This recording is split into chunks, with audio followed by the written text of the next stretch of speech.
those of you joining us on Facebook, I'm Lauren Van Hamert from RDU on Stage, and I am here with Nate McGaha, right? Is that It's actually pronounced McGaha, and there is no way that you can actually look at it and pronounce it McGaha. But if Brett Favre can get away with it, I can too.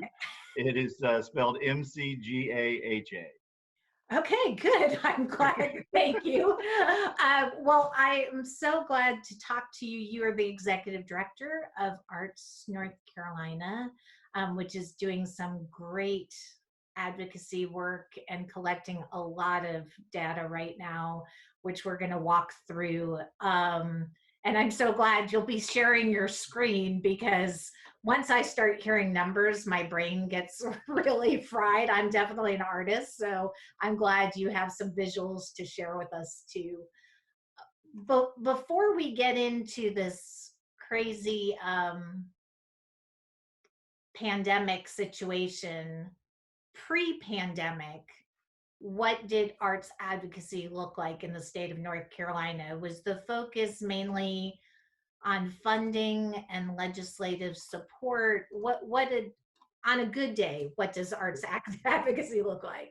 Well, Arts North Carolina is the statewide advocacy organization for the arts, and our primary focus is, is and was both public funding and policy for nonprofit arts organizations as well as comprehensive arts education. So we work specifically at the state level is where we're most active as an organization, but we also have national partnerships with Americans for the Arts that we use to affect federal policy and funding, such as the National Endowment for the Arts. And then I do a lot of training and make sure I provide resources and training both on the website and to members back when I could travel and go and meet people and have conversations with folks where they are, to make sure that they had the resources and the training that they needed to have conversations at the local level as well. So really, what Arts North Carolina was all about was just having that conversation with government about why the arts are important, to not only about how we build communities, but how we build economies, and that why public dollars as well as public policy that supports those institutions is important. So that was a big piece of what we did. Actually, today was supposed to be what was our signature event, which is Arts Day. So every year we would have 200 to 300 folks show up for the first day of Arts Day, which was slated to be today, for real community coming out, hearing speakers and performances, and hearing the latest about what's going on in politics and policy for the arts, and that was sort of, we would ramp up our advocacy to have that conference day, and then on the Wednesday, which would have been tomorrow, have visits with our legislators. So we would use that day to sort of kind of gear up the work that we do to have this big moment where everyone would show up and have these face-to-face conversations with legislators, and then we would continue that on. Most of what we would work for is primarily funding for the North Carolina Arts Council. Because their grant programs stand at about $6.3 million annually, but go to arts organizations in all 100 counties. So it really is the most equitable, professional distribution of public dollars throughout the state. So work really closely with them. And we had been working for the last 3 years since I came on with our Dollar for the Arts program, trying to get that $1 for every one of 10 million citizens in the state in grants funding. So getting that 6.3 up to 10 million, $10.3 million in grants funding.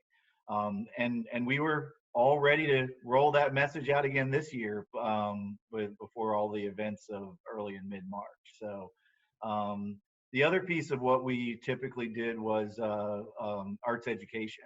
So our big policy piece there, probably for about the last 10 years, has been trying to establish a high school graduation requirement for the arts that could be 1 credit between 6th and 12th grade, and met with either visual arts or theater arts, dance, or music education in some way. Got very close last year. We were thinking that we had a chance at it this year. Now we're going to be focusing much more on certainly making sure that educators have jobs and not so much on that. But we also got very active on education issues like classroom size and other things over the last several years that have affected arts education. And there is so much data to suggest that arts education impacts the math, the sciences, it's across the board. And I'm a big advocate for arts education, so that's a whole different conversation to have. But now, a number that surprised me, I think the very first podcast episode I ever did a couple years ago or a year and a half ago, Jerome Davis told me that expenditures for the performing arts expenditures for performing arts and admissions surpass those of our spectator sports, which was really surprising to me. But then when I look at the numbers in a pre-pandemic world, I mean, even Arts Boston last June said that the folks attending arts and cultural events outnumber the sports events in Boston like by 4 times or something. Right. I mean, you don't think about it when you're in a football stadium or a basketball stadium and you're like, oh, how could there possibly, but there's so many arts and cultural events, right? I mean, you have festivals, you have, theater performances that are happening in a garage, you have, so just a wide performing arts centers, studios, you name it. There's so many events that are happening across the board. And all of those are generating dollars. Here, actually, I'll pop over to my screen real quick. You guys have great data, or you have compiled some great data or shared great data on how it impacts the North Carolina economy. So yeah, break down those numbers. Absolutely. Sure. So when you look at it, I mean, the numbers that we're working with right now are actually about, are almost actually 5 years old. So about every 5 years, there's a national survey and data collection that happens called Arts and Economic Prosperity, and our national partners, Americans for the Arts, puts that together. So we know that this impact has grown significantly over the last 5 years, but the arts just in North Carolina alone are almost $1 billion just in expenses. And then when you add the indirect costs on that, and that's things like the meals or transportation, souvenirs, buying that T-shirt at the music festival, whatever all those indirect expenses are over and above the cost of a ticket, you're talking about another $1.2 billion. So all told, you've got $2.1 billion. That was 5 years ago. So we know our impact on the economy is considerably larger than that. And then, they say, like, if you want to get something done in the capital city, you got to talk about jobs, and more jobs, right? So the full-time equivalent jobs directly supported by the arts were over 37,000 5 years ago. The indirect jobs that all of those restaurants and childcare and lodging that was supported there were over 34,000, right? So you're seeing over 70,000 full-time equivalent jobs supported across the state of North Carolina. The other thing is that, I talked about the fact that there's $6 million, a little over $6 million in grants through the Arts Council. State taxes alone from arts events generated $94 million for the state, and that was 5 years ago. So we know we're probably well over 100 million now, because that was in the middle of, or just coming out of the recession. So local taxes generated over $100 million as well. So we're not, so we might be primarily nonprofit organizations, but payroll taxes and other sorts of taxes on sales of merchandise and food are generating tons of money for state and local economy. The other thing is that the arts generally bring people from outside of a county. So out of every 3 people at an arts event, whatever that arts event is, and whether or not you're in a rural or urban area, you're bringing people from outside the county into your county, and people that are coming from outside the county are typically spending twice as much money. Average for a resident is, $27.95. it's 61.86 for someone that's not from the county. So because they're spending more money on food and gas and things of this nature, just from the very nature of having to move, and it's bringing outside dollars into your local economy. It's sort of a if you build it, they will come. So there's a lot of reasons why the arts, pre-pandemic, helped to grow the economy, and that lends to the reasons why they're going to be so important on the other side of the pandemic, right? Because we got to rebuild, we've got to grow. Particularly, there's data from the United States Department of Agriculture that says rural counties with performing arts organizations have 3 times more population growth, and those with design-driven businesses recover quicker from recessions, right? So this is data that's coming from the U.S. Department of Agriculture that understands rural communities pretty well for obvious reasons.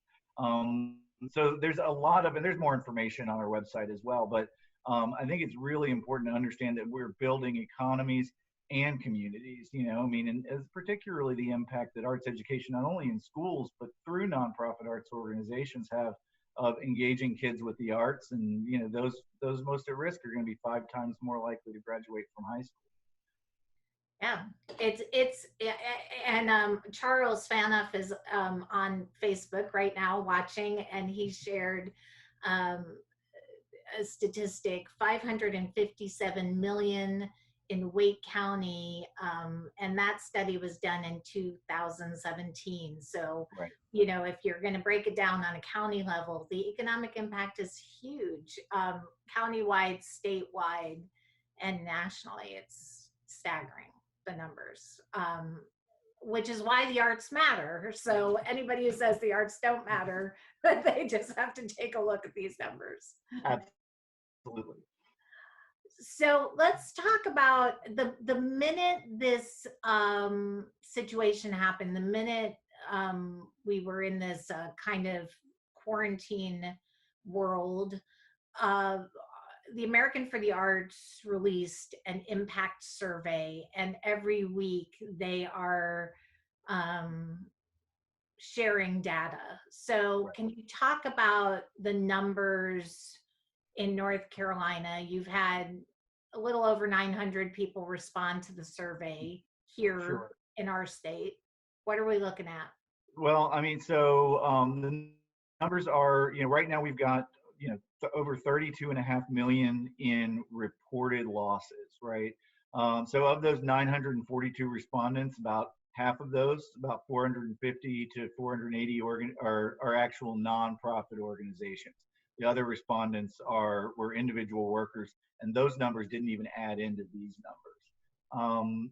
So the median loss for a nonprofit organization in North Carolina is $15,000. So if you kind of look at that first number there, the total financial loss right now, that's standing at 21,700,000 with additional expenses reported by nonprofit organizations of over $1 million. And you can see that these two numbers don't quite add up to that 32 million, and that's because in order to kind of modify or to get out the outliers out of the data, they'll trim off the top 2%, but the top 2% isn't trimmed off here. So the raw data is showing over $32 million of loss, and that's going to account for some of your larger organizations. And I don't have access to the back end data, so I can't tell you exactly which organizations are included and what those top flyers are. But overall, you're looking at over 32 million, and that's just reported. So we're estimating that the actual losses could be double that, if not more. You can kind of see over here to the right, this is the outlook for how severe the impact. Very severe and extremely severe account for over half of the respondents, right? I mean, there's nobody in North Carolina that doesn't think that this is going to have a massive impact. We're almost up to 4 million participants that were unable to attend arts events or camps. I think that as we see more summer cancellations, we're going to see those numbers go up and up and up. Unfortunately, a lot from youth programming.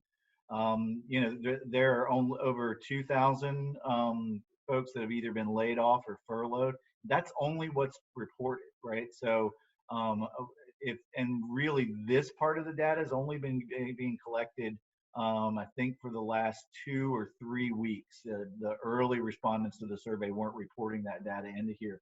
So, we could see job losses as much as 25–30% of the sector. So of those 38,000 jobs, we could be losing tens of thousands. So it's really kind of a stark picture of what's going on. Certainly as we open up, we'll see those jobs come back, though at what pace, we're not really sure. And then there's tons of other great information in here. I won't go into all of these because I'd have to zoom in to read the questions, but I do it. This is a sheet that's available on our website.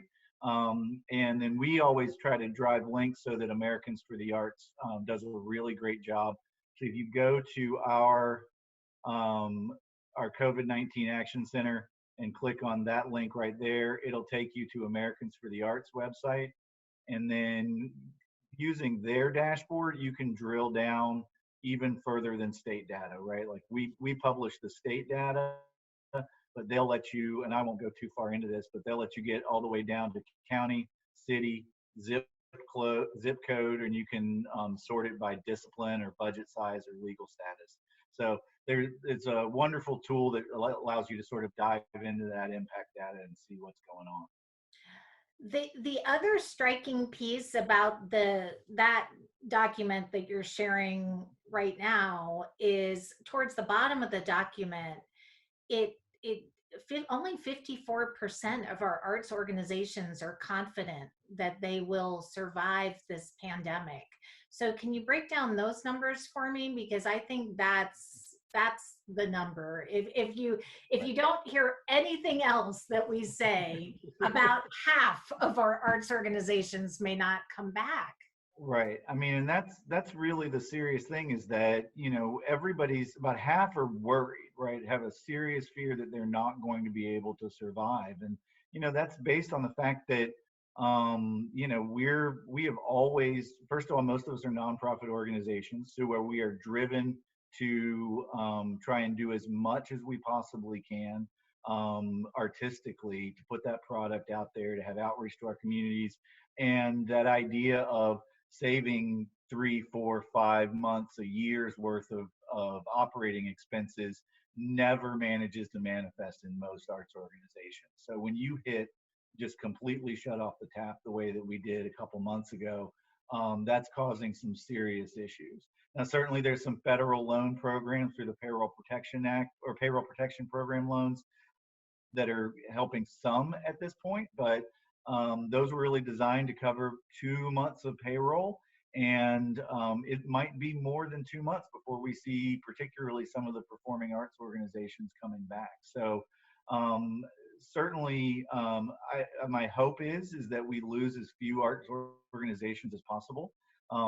That's one of the reasons why we're kind of couching our approach on one of three major things to kind of get those organizations through the recession or through, well, the recession, the depression, whatever it is, whatever financial pandemic related we're going through. The first is that we want to make sure that we're included in all relief funding and recovery efforts that are being enacted by the government. That's why Arts North Carolina is working hard right now to push a bill that's going to be $3 million in funding to help stabilize nonprofit arts organizations and help them kind of maintain operations so that they can thrive on the other side of this. We also advocated a lot to make sure that that nonprofits were involved. We're eligible for all of the Small Business Administration loan program, including payroll protection. Another big piece of what we focused our attention on is unemployment. And the reality is that we know that not every arts organization is going to survive this. And we know that many of the ones who are going to survive this are going to have to do so by shedding their employees for a time. So unemployment is going to be crucial for the survival of artists and arts organizations in this state and across the country. We worked aggressively to make sure that this was represented at the federal level. And there's been some really great federal programs that have kind of stopped the bleeding on unemployment. Certainly, I know at the state level, that system was overwhelmed, and that ship is just now beginning to get righted. It had, you know, I mean, certainly having your business increase by 100-fold in a matter of hours was going to overwhelm that system. There were going to be problems, and they're working through that as best they can. But we're continuing to have that conversation at the state legislature because, you know, right now the maximum benefit the state provides without the federal subsidy on top of that is $350, which is kind of hard to live off of, and you can only get that for 12 weeks. And you know, we're kind of looking out and realizing that that's not going to be enough. Not to mention, it doesn't include 1099 and gig workers from that gig economy. I tell legislators, it's like, look, we talk about the gig economy like it was invented by Uber. Gig economy was invented by jazz musicians, and before that it was invented by like roving minstrels, right? So the gig economy has been an arts thing for a really long time. So we need to make sure that we have an unemployment system that can support that and maintain that. So that's a big focus. And then certainly making sure that charitable giving, which is going to be so crucial because those major donors, those hero donors, they're going to need every incentive they possibly can to help out, right? So we're working as hard as we can to make sure that tax policy kind of fits that and helps that, so that more people are incentivized to give. Do you find, I mean, one thing that's striking to me as we navigate this pandemic is how much people are leaning on the arts right now to get them through the crisis, whether they are watching live streams like this one or they're watching live streams of performances. I mean, there's a plethora of online content right now to enjoy the arts. Does that translate into funding and donors when we see Americans and people leaning on the arts so much? Or are we seeing donations going down as a result of this pandemic? The projections right now are you know, kind of hard, right? We're right at the very beginning of this. I mean, we can look to 10 years ago to see what giving is going to do, and we certainly saw giving drop off during the last recession. I think that we've got some really fantastic webinars from Robert Swaney Consulting that did a great job of putting together some webinars of how to approach fundraising in this time. One thing is to, you know, go ahead and raise money for now, right? I mean, you're going to need to raise money for next year, but you've got to raise money to survive now. Go ahead and keep that in this fiscal year. Don't let it take it into next year. There's a lot of really great policies that exist within that webinar, and I would encourage everybody to check that out. In terms of how we make that case, how we wrap in the arts and what we were and what we're doing now and what's happening, I kind of been telling people, and I think this goes as much for fundraising as it does for having conversations with legislators about public funds. It's really about have an open, honest conversation about what the impact is on the arts, right? We've got all of these numbers, all of this data. If you run a theater company, you know what that impact is to your theater company. If you run a dance company, you know what that is, right? So you can see it in real time. Have an honest conversation with your donor. You know, I mean, we need to stay positive. We need to avoid words like bankruptcy. We don't say bankruptcy, but we can say challenges, right? We've got some real financial challenges. And then it's important to talk about exactly what you're talking about, how people are leaning on the arts during this time. The fact that, you know, every arts organization that I come in contact with, and I think the numbers show something like 75 to 95% of arts organizations are reaching out to their patrons some way during this time, right? They're Zoom, showing old performances, doing new performances. I actually, the living room where I do most of my work since the lockdown started, my 14-year-old's bedroom is right up above, and at 3 o'clock every day her dance classes start. So I had to build her a dance bar, and she's been doing her dance classes online. And then my oldest is in the dining room doing Bob Ross oil painting. So the arts are where we're all going to get through this, right? And it's really important as you have these conversations to tie that in, right? To say the artists and arts organizations haven't been just hiding away at home. We've been engaging our communities. We've been working through the crisis. And then the last part of that is to talk about the fact that the arts made us stronger before, and the arts are certainly going to get us into the recovery. So that's going to be a major piece of what we do, making that case for who we are moving forward and how the arts are going to help rebuild that economy. Absolutely. And I think, one of the other numbers in that graphic, and I will give the link to the website so people can see the numbers for themselves. And Sure. there's so much data on the website and the American for the Arts website. I mean, you could spend an entire day just breaking down the numbers, and it's all very clearly written. But one piece of the data there was 28% of our arts organizations have either laid off or furloughed our artists and creative workers. And Right. so I think we need to consider that. Like you mentioned the gig economy, I think we need to consider a lot of these organizations to survive, like you said, are laying off people.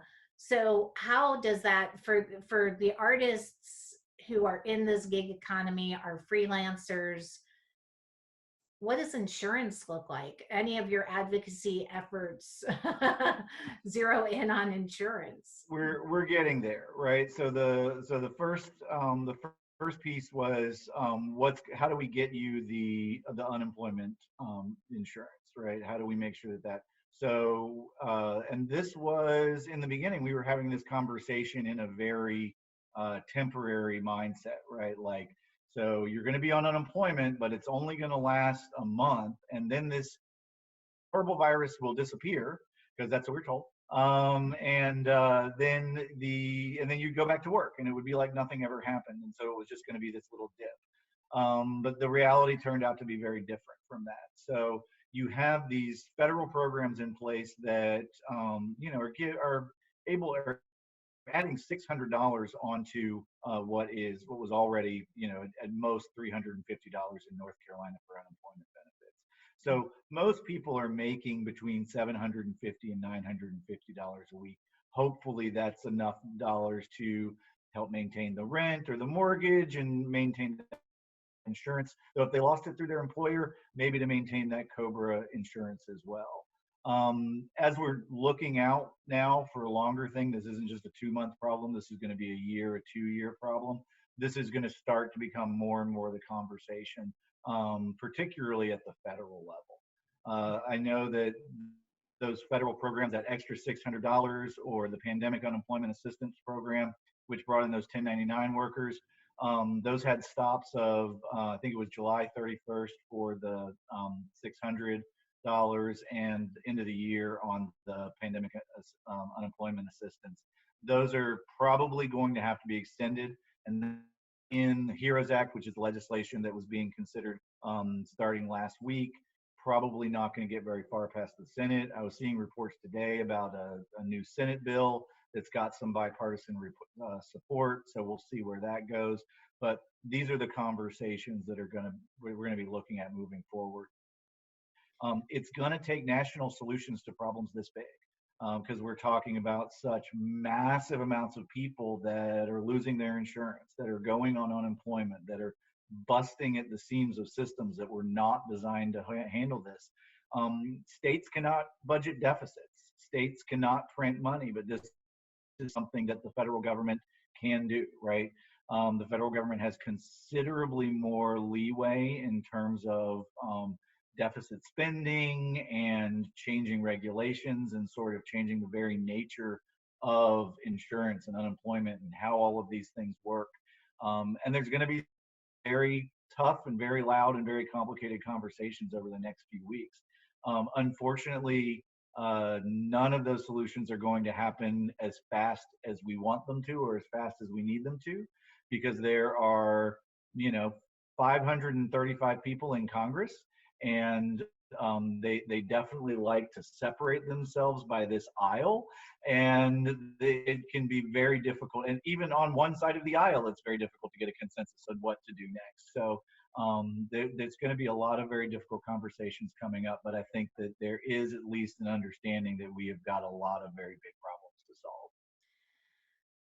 Another issue that came up, and this was a question kind of early on. I was interviewing a lot of arts organizations, and RD on Stage, the focus is really theater. So most of the people spoke with were theater organizations, and theater artists specifically. But one question that had come up was even grant funding was kind of up in the air, because most grants are tied to some sort of timeline. And when you aren't producing theater or aren't working, then those timelines get skewed. So what are you hearing about grant funding, and how have grants been impacted by all of this? The grant community, the funding community is not deaf to these concerns. Now, I work closest with North Carolina Arts Council, so I can use them as an example. Right away, they did away with their project grant programs, right? They kind of said, there's no sense in granting for projects anymore, because how can anyone in this moment plan for a project, right? Like the project that you submitted for a grant on February 1 or on March 1, you don't even know if that's going to happen in November or even April of March of 2021. So they're looking at taking those dollars and those resources and repurposing those to organizations that would have received that, so that there'd be, they're also looking at managing their timelines and their flexibility about reporting. And I'm not the expert. Certainly, you want to talk to someone at the Arts Council, because I don't want to overpromise or anything. But they're taking a much more proactive approach to making sure that the grants meet the need of the situation. So we're not trying to fit these into this new situation into the old box. I think you're seeing that across the board from a lot of foundations and funders, right? I know PNC recently made some major investments into artist relief funds, both in Raleigh that serve North Carolina and in Durham. And there may have been others around. And so you're going to start to see those foundations trying to solve the new problems and be flexible towards that. And then yesterday I was actually seeing a new movement go through about having basically changing legislation to increase the percentage of a foundation's wealth that they need to give out on an annual basis from 5 to 10%. And then also looking at requiring the same 10% spend on donor advised funds, which right now are not actually required to pay out any dollars from those funds if they don't want to. So again, beginning of very long conversations to solve very big problems, and we're kind of just now getting our feet around what the solutions even look like before we can start to organize the advocacy around making sure that the legislators and the right people hear those in government. And I want to clarify something you said earlier. A few minutes ago, you were talking about arts organizations really have to focus their fundraising efforts and soliciting their donors for right now, and not into next fiscal year. But a lot of our arts organizations, their fiscal year is going to start July 1st. Sure. It's almost here. So just to clarify, some of that planning or some of those asks are going to have to trickle into Absolutely next year.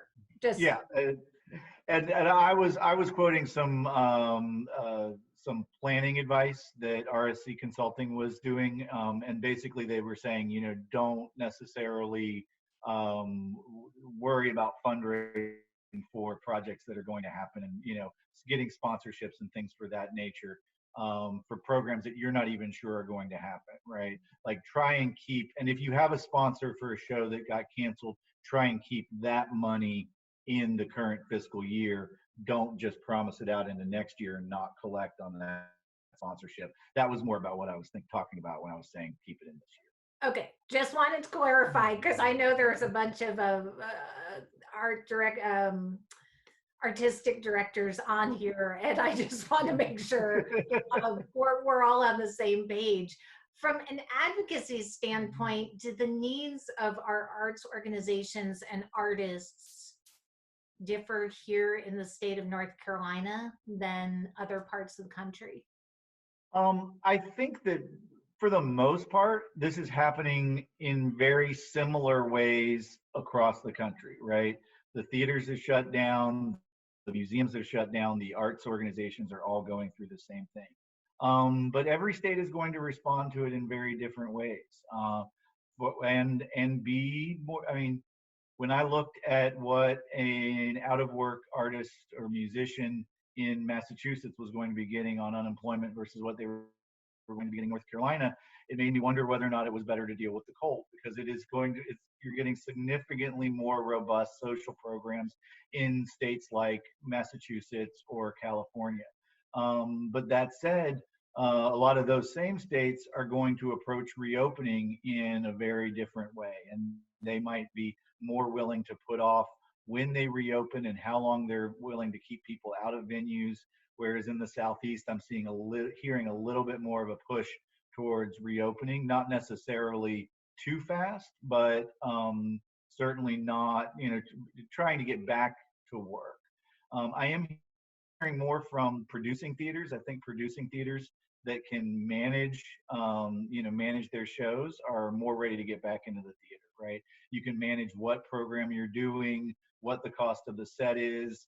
We're going to see a lot of Our Town and Waiting for Godot, and a lot of productions that we can do relatively cheap, and keep small houses. Plus, producing theaters are much more donor reliant, so it's more about connecting to the donor. Whereas those, your presenting theaters that are bringing in those touring acts, we don't know when those touring acts are going to be able to go back out, and it's much harder to make it fiscally responsible to open up those venues for those sorts of activities. Sam Hamashima, who is a local playwright. Well, he's not, I shouldn't say he's a local playwright because he's a New York based playwright who is from North Carolina. He has a question. He wants to know, do you think this pandemic will increase development opportunity interests in arts organizations as opposed to mounting productions? Because development opportunities are cheaper and require less face to face. Sam is saying he's locally grown.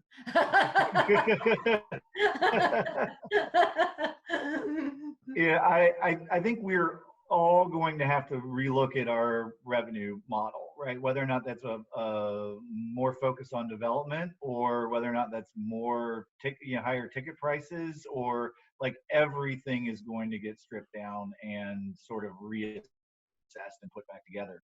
I think the role of public funding is going to come up. I think you're going to see an interesting case study when we see Western governments that have more of a socialized arts funding model versus the US, and then see how these industries rebuild.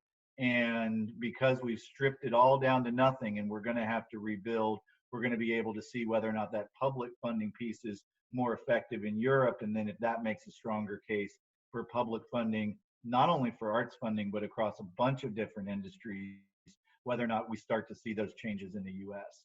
So that's going to be a big shift that we see moving forward. In terms of development, which I'm thinking like in terms of fundraising, I think is the question. I think that you're going to see obviously an increased need on fundraising, but we're also going to be, the stock market is strong-ish, but it's not like the uber wealthy are saying, oh sure, I've got plenty of money now, right? And so I think that we're going to have to see a balance there. I think we're all going to have to think small for the near term and make plans for slow growth. and make Plan B and Plan C and Plan D and be very flexible through the next several years. You talked about reopening of our arts organizations, and I know there's a lot of conversation around reopening and getting back to it. What does that? I know the NC Arts Council. You all are co-sponsoring a webinar tomorrow on what reopening the arts looks like. So can you talk about some best practices and what our arts organizations can do right now to prepare for reopening? Sure. Well, here I'm going to pop over onto my screen real quick. Okay, good. Right. Right. So yeah. So if you go to it's artsnc.org is our website, and it should be pretty easy to find our open arts resources page. We actually just wrapped up a partnership, or in the process of a partnership, with the North Carolina Arts Council, Arts North Carolina, the North Carolina Presenters Consortium, and the North Carolina Theater Conference, to produce that center button there, which is a guide to reopening the arts in North Carolina. This is based very heavily on the Event Safety Alliance's document, but it also is a little bit more generalized to kind of cover all of the arts, right?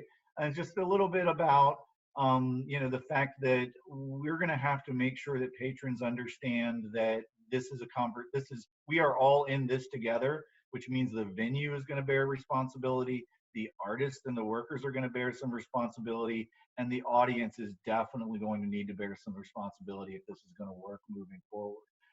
There's lots of best practices coming out about worker health and hygiene and how we handle those best practices, as well as cleaning. We are all going to get very good at cleaning our venues on a regular basis. And this is kind of a big part of the new normal. And there's a lot of data that you can dive into on that. And all of this is information that we're putting out there to make sure that everybody has the best decisions, or has the information to make the best decisions for their community and their organization, to get ready for bringing the public into the building and what they need to do in order to be ready for that. I think the best part of this document is actually at the end, we kind of come up with some examples of strategies, like how to take some of these best practices and these ideas and do things like, one that I hadn't thought of until I had this conversation was making sure that labels next to artwork are larger so that not everybody has to get up really close to read them. Like, these are the kind of things that we're going to have to start thinking about in order to move forward. But there's a lot of, so that's sort of a 30,000 foot approach to it. But you also have, the ESA guidelines that go a little bit more in depth. This Performing Arts Center Consortium Guide to Reopening is very detailed oriented and has a lot of information about phases and levels. So it's kind of all about, and of course the governor's guidelines. You have to follow what every state is putting out. So I think that as we're having these conversations, it is about making sure that you're gathering the information you need, you're creating a plan, and then you're making the choices that are best for you, your workers, your artists, and your patrons. And I've actually heard some really good thoughts around the idea that you also want to make sure that you're working with your community, right? So if you have a theater sitting next to an art gallery, then the theater and the art gallery should have some collaboration about how they're approaching. And certainly two art galleries should have pretty much the same rules, so that somebody that shows up in your town to go to the art gallery, to go to the theater, doesn't walk in one theater with one set of rules and another theater with another set of rules. So there's lots of things to think about as we move through this conversation. Johanna Maynard Edwards from Women's Theater Festival, she's on here as well. And she was talking about the accessibility piece being considered and improved as we're all pivoting towards these online tools. And you're talking about just making the sections next to artwork bigger so that people don't have to stand quite as close. Do you think some of the tools coming out of this pandemic are going to make the arts more accessible for folks? I think they really are. I think that the things that we're going to have to do to large signage being one of them, needing plenty of width, art galleries moving in a directional fashion, right? Like all of these kind of thoughts and ideas that keep us socially distant and are going to help those, because things need to be bigger, they need to be louder, they need to be wider, and many of those trends are also going to align with accessibility. I think the one thing to keep in mind, and as I've looked through a lot of these reopening guides, it's always mentioned, but you really have to make yourself, it's like we're all very focused on viruses right now and social distancing and all of these things, but let's not forget that we were, 6 months ago, we were trying to be accessible and make our venues and our product accessible. And there were also a lot of issues about diversity and equity and inclusion that doesn't, just because we're going through a crisis doesn't mean that we can just put that on a shelf and deal with it in 2 years, right? Like all of these things have to continue to be ingrained and a part of what we do and be a part of all of our solutions. Be a part of the conversation for sure. Absolutely. The NC General Assembly is reconvening as we speak. And I know there was a call to action on the Arts NC website because there's some proposed bills in the House and Senate that would allocate funding to arts organizations. So where do these bills stand now? Well, we did have two bills launched last week. We're very excited. They are identical. It's just one in the House and one in the Senate. The House has bipartisan support. We've got four bipartisan primary sponsors, as well as 45 additional co-sponsors in that bill, so over a third. And I want to say we're up to three primary sponsors on the Senate bill and 12 co-sponsors. So we've got about a quarter of the Senate and a third of the House, just as sponsors and co-sponsors on the bill. So that's fantastic that we've got that level of support and really mustered that within an hour or within just a few days before they even came into the session. The great thing about that bill is it's designed to, the point is to allocate $3 million in funding to the North Carolina Arts Council over and above their regular funding, their regular annual funding, specifically of the point of for the purpose of distributing those funds to arts organizations that are in need as a result of the COVID-19 pandemic. It is a fund that is there to stabilize operations and move organizations into a place where they can resume operations normally. And I think that that's very crucial in how we talk about these things. That is real about stabilizing and normalizing, not fixing the problem that happened last month, but getting ready for the solutions that are going to be happening over the next 6 months. Those bills are going to act as a placeholder. You are not going to, the likelihood that you will see one of those bills behind this in front of either chamber to be voted on for arts funding is very, very slim. What is more likely going to happen is that those bills will act as placeholders, and then they will be included in a larger bill that will be addressing several pandemic issues.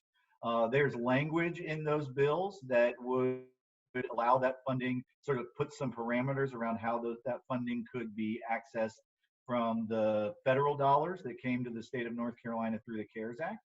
But in addition to that, we certainly don't mandate, I mean, if there's, I think the state has about $2 billion left of CARES Act funding, but they've got about $2 to $3 billion, or $1.5 billion that they didn't spend because of the governor's budget veto from last year. So there's dollars that can be invested. But that said, the General Assembly is also staring down incredible revenue shortfalls because of the pandemic. So this legislation and support for this legislation is going to act as a placeholder. No matter how that works out in the grander scheme of the session over the next several weeks, that we can advocate for these things, and our representatives will know that we're supporting this measure. And what do you need? You mentioned today was supposed to be Arts NC Day. Tomorrow is going to be the big lobbying day. Absolutely. What do you need arts organizations and our artists to do right now to help with these advocacy efforts? So before this, I was the executive director of a ballet company, right? So I used to spend a lot of my time selling tickets. And I know that a lot of people who are an audience for this broadcast or sell tickets as well. And it's all about you get out of it what you put into it, right? So we all send out emails in order to sell tickets, right? And if we put a lot of time and effort into that email, then we get a few more tickets. But we all know that like our best way to sell tickets is not eBlast, right? It's the cheapest and easiest way for us to sell tickets, but it doesn't necessarily, it's not the best way. So level one is email your legislator, right? That's the easy fruit. And does it help? Absolutely. Like just last week, we had over 350 people send over 1,000 messages to 150 legislators. Did that make a difference? Absolutely. If you haven't done it, does it make a difference to keep doing it? Yes. Go to the website, go to the Action Center, do that call to action in support of the bills. It takes 2 minutes. It's easy. It is making a difference. But just like with fundraising or with selling tickets, while you're going to get some revenue you're going to get some buy-in from that email, you're going to get a little bit more buy-in from a conversation. You're going to get a little bit more buy-in from a phone call or a real touch, right? If you can make somebody understand what you do and why you do it, then they're more likely to buy a ticket, and they're that much more likely to be a donor, right? So so advocacy, just like fundraising, just like selling tickets, just like developing an audience, is about building a relationship. So it's about saying, and so yeah, your first meeting with a legislator, it might be a phone call, it might be in a coffee shop. It might be awkward at first because the first time you sit down to coffee with anybody, you don't really know them that well. You're feeling them out, right? You made sure your shirt was right. But, I mean, as you have more and more of the conversations, you become more and more relaxed with that person. And the thing I say with conversations with legislators is treat them like a friend, and then they're going to become one, right? And the best way that you can make change happen is to have friends in the legislature, right? So that's really what I tell people is the more time that you invest in it, the more effective you're going to be. If you want to write an email. That's a great way to get thoughts together, but then go ahead and take that next step, write the email, and then follow up with a phone call or go to have that meeting for coffee. Before the pandemic, I used to tell people that that you should meet with your legislator either when the pumpkin spice latte rolled out so that you could sit down over a cup of coffee with spice latte in the fall and have real time before everybody was trying to talk to them about budgets in the spring. And then election years, you get the peppermint spice lattes because we got to wait till after November. But now there is no wrong time to have this conversation. And that goes for arts education as well. It's not about don't cut me, don't cut me, don't cut me. It's got to be a positive conversation about what we're doing in the community, what we're doing in the schools, so that there's a value proposition so that they understand when they're having these discussions. And we are destined over the next year or two to have some really, really hard discussions on budgets at the federal, state, county, and city level. So this is going to be more and more important.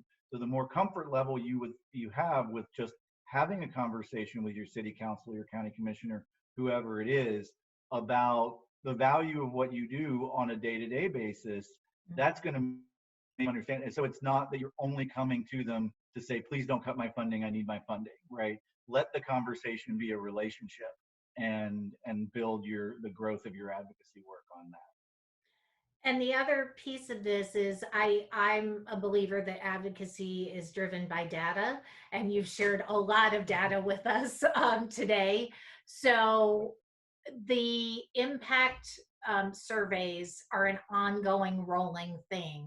Talk Absolutely. about that, that we need to keep generating those numbers. Right. So I would say that if everybody just put a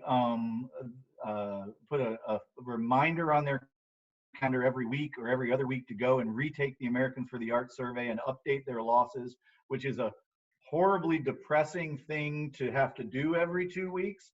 But the data is important, right? Because the data tells a story.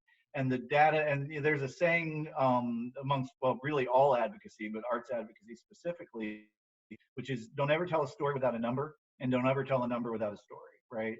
So, and what that does is that when you're talking to a legislator, right, that story is going to stick in their head, right? Whether or not it's about how little Johnny ended up becoming a great pianist or a great lawyer, but it wouldn't have happened except for the that he got involved in band or got involved in theater. That's a great story, but it's only about little Johnny. But then when you talk about the fact that, you know, at-risk kids are 5 times more likely to graduate from high school and twice as likely to graduate from college if they're involved in the arts, now your number has taken it from being about little Johnny to being about every Johnny and every Jane. And that's what we do, right? You can talk about the problems for your organization. We lost $10,000. We lost $100,000. We lost $200,000. And the state lost 32 million, right? So it's about the struggles of your story that legislator can relate to person on person, and then that data expands it out to the broader horizon and puts us in the context of the entire county, state, national economy and what the impact is. So, you know, I think that it's important to note that the dollars that we were looking for to infuse cash into the nonprofit arts sector is proportionate to the economic impact of the relief that the hotel and restaurant industry was looking for versus their economic impact, right? So you see that we're finding our place, and we can't find our place in the numbers and in the conversation unless we got that data. And that's why the data is so very important. And the impact surveys don't only go for the arts organizations, they go for the artists as well. So if you're an Absolutely. artist living on that, you know, depending on the gig economy that we talked about earlier, they need to fill out these surveys as well.